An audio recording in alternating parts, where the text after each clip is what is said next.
we want to look at how can we take trig functions and look at our unit circle and try and help apply the unit circle to something like this. And so there's going to be a couple of things we need to remember. We need to know that tangent is the y part over the x part. We need to know that sine is going to be the opposite over the hypotenuse. And cosine is the adjacent over hypotenuse. And if I have any of the other trig functions, make sure that we know those kinds of things. Notice I use x and y and opposite over hypotenuse. I want to kind of connect these things. In the unit circle, your adjacent side is equivalent to the x. The opposite side is equivalent to the y. The hypotenuse is pretty much h in both groups. In the x and y, sometimes you'll see the letter r drawn for the radius of the circle, but it's the hypotenuse of our triangles. If we can remember this, then it's going to help us to do a lot of good things, right? So when I'm working with these trig functions, we've done these a little bit before, but I want to make sure to write out my number as a fraction, right? So 0 over 1 would be my fraction. So in this case, I have a y coordinate of 0, because we know that that sets up like this. There's y, and there's y. X would be 1. So if I were to make a coordinate, x comma y, it would be 1 comma 0. Now, what I'm really looking for here is where on the unit circle do I have my tangent equal to 0. Now, tangent is one of the more difficult ones because on the unit circle, you know that you have coordinates that are x and y, and we've defined these things to be, this is the cosine and this is the sine. And so it's kind of difficult when I have tangent or something else that's not cosine or sine. But we do know that this mark here is 1 comma 0. And so the angle that would be is 0 degrees. You could say 360, but if you look at our instructions, it's saying, hey, use 0 up, but don't use 360. So they're the same place, so essentially the same angle.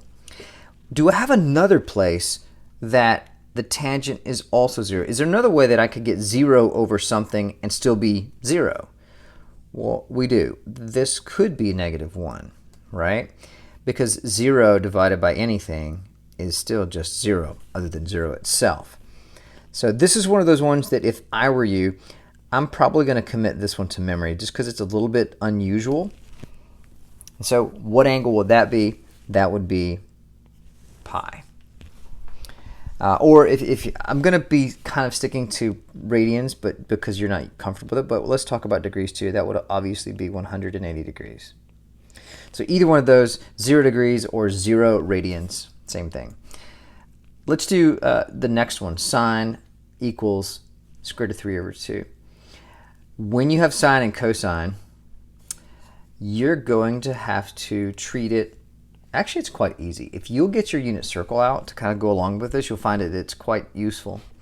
I want to find where sine is positive. So if you watched my other video, I made a reference to this phrase. Oops, not that. It's ASTC, all students take classes. I would like to go in here, and I'm going to write down, and I'm going to make a check. Every single place that sine is positive, well, all of them are positive here, right? So it's all. That means I've got one there, it's positive. Sine is positive here, so I've got that. There's 2 places where every trig function is positive and 2 places where it's negative. For sine, the top 2 quadrants, they're both positive. Sine is negative in the 3rd and the 4th quadrants. And so what I want to do, I know that this is the opposite and this is going to be the hypotenuse, but if you look on your unit circle, this is going to be the easiest thing for you to do. I want to find out where does the y value equal this. If you go along around, what you're going to find out is there's an angle right here where you have 1/2 and the square root of 3 over 2. That happens to be the 60-degree angle. If I look over here in just the second quadrant, I'm going to find out I have the exact same 1/2, except this one's negative, and square root of 3 over 2.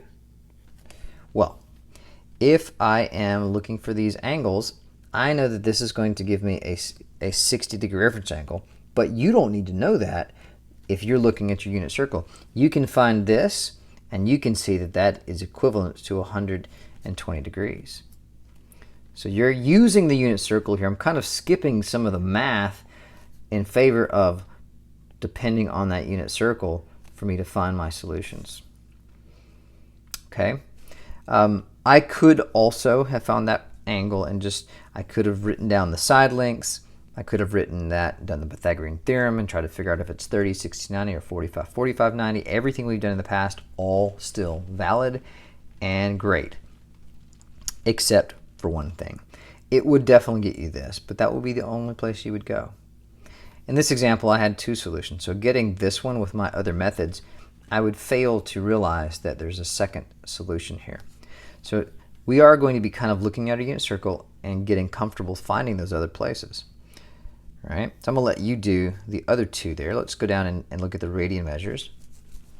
Same exact process, except this time I want your answers in radians, which if I'm looking at my unit circle, that doesn't even really matter. I'm going to do, we'll do 5 and I suppose 7.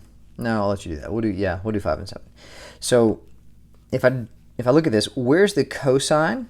Oops. Where is the cosine equal to the square root of 2 over 2? If you haven't connected 45 degrees or pi over 4 to square root of 2 over 2, it's about time. That is kind of consistent. It always shows up.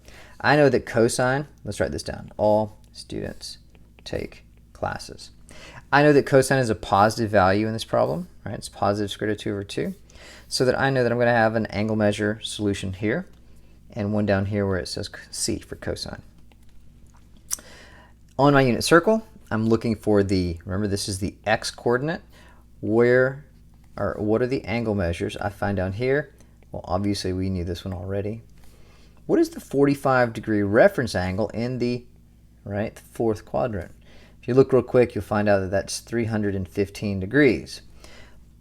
Right? We're in radians here, so I want to make sure I get these down. That's pi over 4 and 7 pi over 4.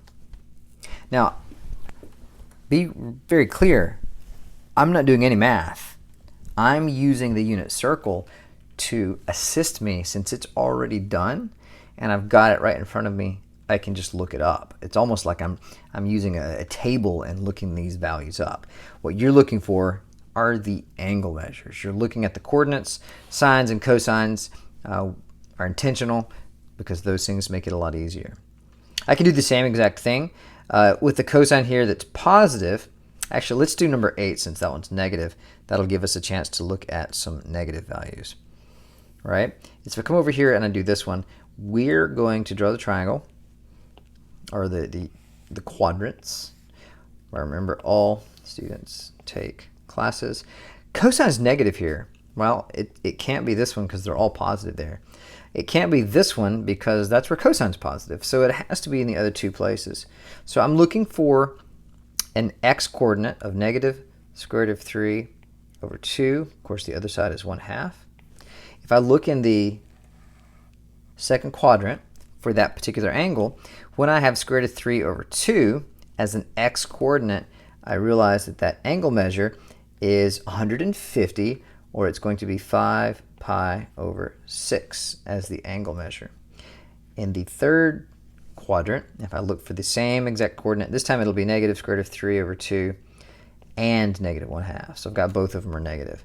I'll find out that that one is going to be a 7 pi over 6, right? That one's going to be all the way down here. And that's the end of the problem. That's both answers. Here again, I can try and do that with my triangles, but I would have a hard time getting the other one. It's the knowledge of my unit circle that tells me where another one is, prevents me from kind of going any farther than that. I can even do the inverse trig function, like cosine inverse of all of this, and it'll give me one of these solutions. In this case, it'll give me 150 degrees in your calculator if you have it in degrees. And that helps. That would get me this one, but if I don't realize what I'm doing, I'm not going to find the other one. I would know that this is a 30-degree angle, and I'm looking for the same reference angle in the other quadrant. And that's how you would kind of approach these questions. It's not a very lengthy discussion or a difficult problem to do as long as you know how to use your unit circle.